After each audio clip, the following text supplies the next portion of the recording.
people.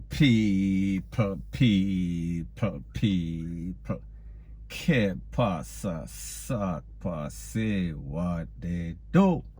Welcome to Jamaica Dancehall Source, your source for dancehall and our entertainment news.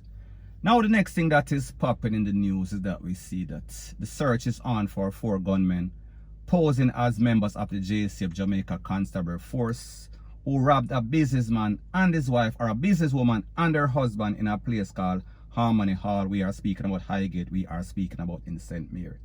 Now, based on information, it is said that in the evening, 4 gunmen entered the premises of this couple, and they claim that these persons are criminal or involved in all sorts of criminal activity. And it is said that they ransacked the house, and when they stole $360,000 and exited the building in some sort of Probox motor vehicle. Now, people, this is not the first time, this is not the second time, and this won't be the last time that we see these criminal elements in Jamaica posing as Popo, posing as members of the JDF, and claim that they come to do some sort of warrant check because these persons are involved in all sorts of criminal activities. Now, people, first thing first, that is Sykes. Because if them claims that them are the Popo, they might have told these persons that them have some sort of warrant. So therefore they get all sorts of claim that people are saying our investigation led them to the house. So therefore they want to do a search to make sure. However, when the people them opened them door, more than likely they were surprised, they were shook, they were odd.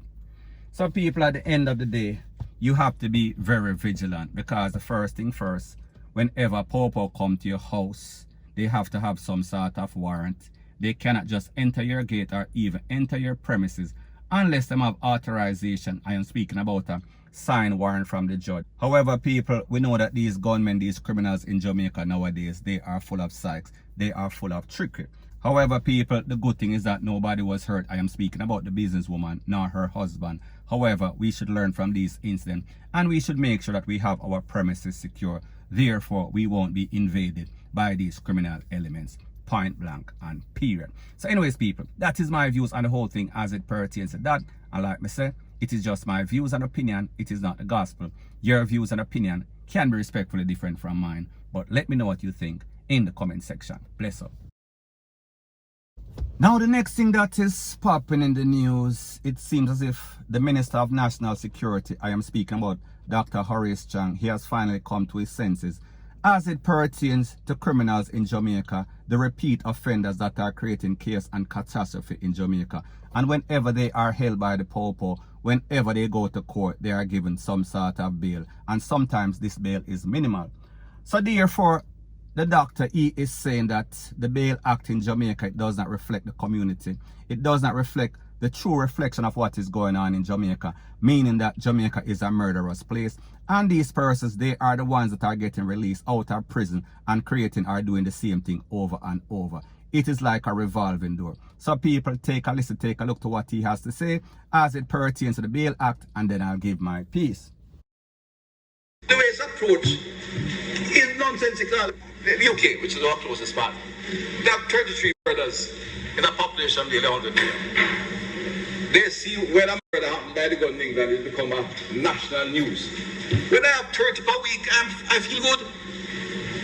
And therefore, you cannot have the same principle that man commit a gun crime, come before you.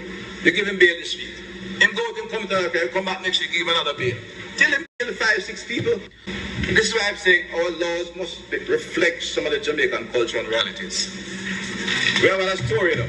It's well known, but it's based on truth. Even the anecdotal. There's in a small town in Jamaica which had got violence and picked up. There's a young criminal who, after the 3rd shooting, he normally gets his mother walks around and gets someone to bail him. The mother was warned by the district, don't bail him, you can't kill somebody else. Of course, it's her son, she went about it because she was offered bail. Well, the next day when she got her show of the bail, somebody met her and get and killed her. So it leads to tragedy, more killing, and vigilantism. Not only us as legislators, but the judges have a way to intervene now, Madam Speaker. You know, One judge recently used what we call the arbiter dicta to lecture the executive. But that aspect of the law is there to allow judges who are supposed to be our best minds to sometimes give a bit of this direction. In fact, that's what arbiter dicta is defined as. It's a lacuna in law to allow the judges to make comments and sometimes give a bit of direction without crossing the boundary into the executive. Not to allow them to lecture policy and criticize government policy and executive policy. Now, people, the truth and the fact is that when we see what is going on in Jamaica, and based on the rules and the laws and the regulations of Jamaica, everybody has a right to bail depending on the circumstances of their case. However, people, when we see what these persons are doing, and when we check the facts and realize that it is the same set of persons, the usual suspect, that are creating all the crimes or most of the crimes in Jamaica, why would we continue to do the same thing? And by we, I am speaking about the justice system. I am speaking about the judges.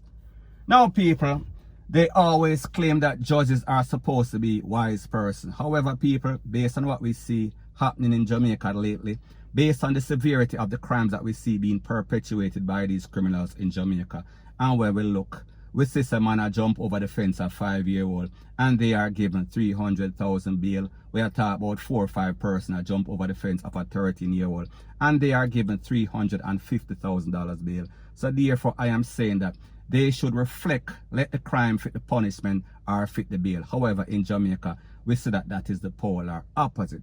So the point that I am trying to make is that even though persons, by their rights, they are supposed to be granted bail, it should depend on the severity of their crime and their criminal records. However, we see in Jamaica that is not the case. Point blank and period. So people, at the end of the day, we see that this makes sense. At the end of the day, it seems as if it kind of dawned on these persons that are supposed to be the persons that are supposed to be keeping Jamaica safe, meaning the security minister. They are the ones that should go to the court or go to the parliament and make sure that these laws are amended to fit the culture of Jamaica, or exactly reflects what is going on in Jamaica. And people, we see that Jamaica is a very murderous place. Point blank and period. Now, people, we saw that the National Security Minister, he spoke about the crime situation and specifically the Bail Act. However, Jamaica also have a next significant problem. We are speaking about these drivers on the road that are driving like some mad bat out of hell.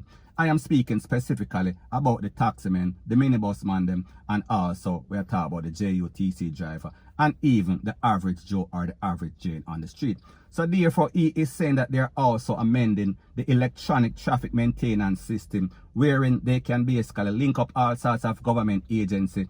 So people, what this system does, it monitors the whole transaction, the whole process, from the time you're issued a ticket until it is resolved in the court. So people, take a listen, take a look to exactly what the minister had to say, and then I'll give my piece.